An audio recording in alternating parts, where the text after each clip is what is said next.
Jamais 203, dit l'adage. Après 1985 et 1993, Paul Biya est de retour en Côte d'Ivoire, accompagné cette fois de son épouse, la première dame du Cameroun, Madame Chantal Biya. Et heureux qui, comme la petite Astrid et le petit Ursule, ont le privilège de souhaiter la bienvenue au couple présidentiel en terre ivoirienne. Pour ce troisième séjour au pays d'Houphouët-Boigny, c'est la ville de Yamoussoukro qui l'accueille. Yamoussoukro, que le président Biya connaît bien, pour y avoir séjourné déjà une fois, à l'occasion des obsèques du premier président de Côte d'Ivoire, Félix Houphouët-Boigny. Félix Houphouët-Boigny, dont les Ivoiriens n'arrêtent pas de saluer la mémoire et les œuvres. Le sage, le grand bâtisseur a tiré sa révérence voici bientôt 20 ans. Et aujourd'hui, lui ont succédé une nouvelle génération d'hommes qui, à l'instar de Alassane Dramane Ouattara, le nouveau président de Côte d'Ivoire, et Guillaume Soro, son premier ministre, ont la charge de continuer à écrire les nouvelles pages de la Côte d'Ivoire d'aujourd'hui. Guillaume Soro, le chef du gouvernement ivoirien, qui accueille le couple présidentiel camerounais au bas de la passerelle dans une ambiance de grande convivialité, avant de prendre place à ses côtés pour l'exécution des hymnes nationaux du Cameroun et de la République de Côte d'Ivoire. Le président camerounais passe les troupes en revue avant de se faire présenter les corps constitués locaux. Mais déjà, à l'autre bout du tarmac de l'aéroport de Yamoussoukro, la colonie camerounaise s'impatiente.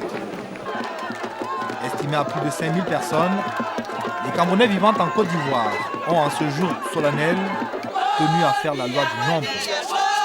Ils nourrissent la soif légitime de voir leur président afin de lui exprimer toute leur gratitude pour l'ensemble de son œuvre et lui poser leurs problèmes. La Côte d'Ivoire est leur seconde patrie, mais il se trouve que ce pays d'accueil sort d'une parenthèse douloureuse. Une crise sociale particulièrement aiguë qui n'a épargné ni leur morale, ni leurs biens, ni même leur vie. Et c'est naturellement qu'ils voient en cette arrivée du président Biya à Yamoussoukro un réel motif de réconfort. Et voilà donc le couple présidentiel, obligé de s'imposer un bain de foule pour communier littéralement avec ses frères et sœurs installés ici.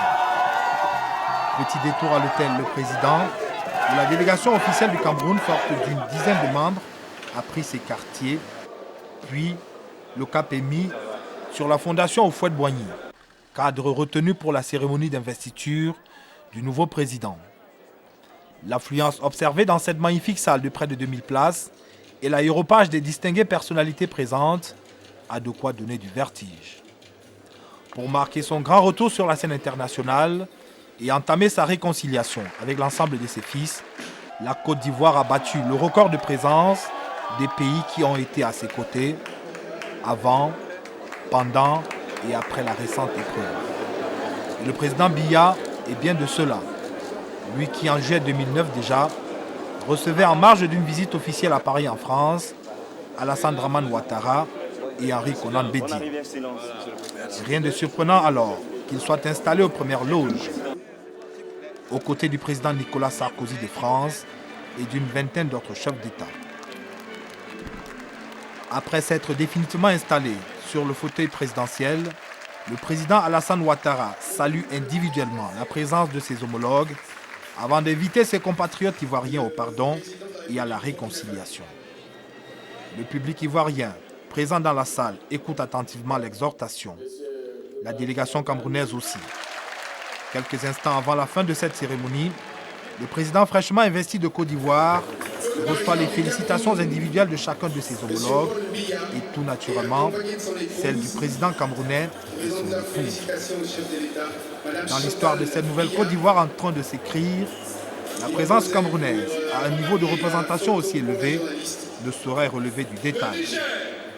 Par sa présence à Yamoussoukro ce 21 mai 2011, Paul Biya entend réaffirmer son soutien à la légalité et à la légitimité républicaine. Une posture qui fait office de constance dans la politique extérieure de notre pays. La Côte d'Ivoire et le Cameroun ont été main dans la main depuis les premières heures de leur indépendance respective. Ce n'est pas aujourd'hui qu'ils ne le seront plus.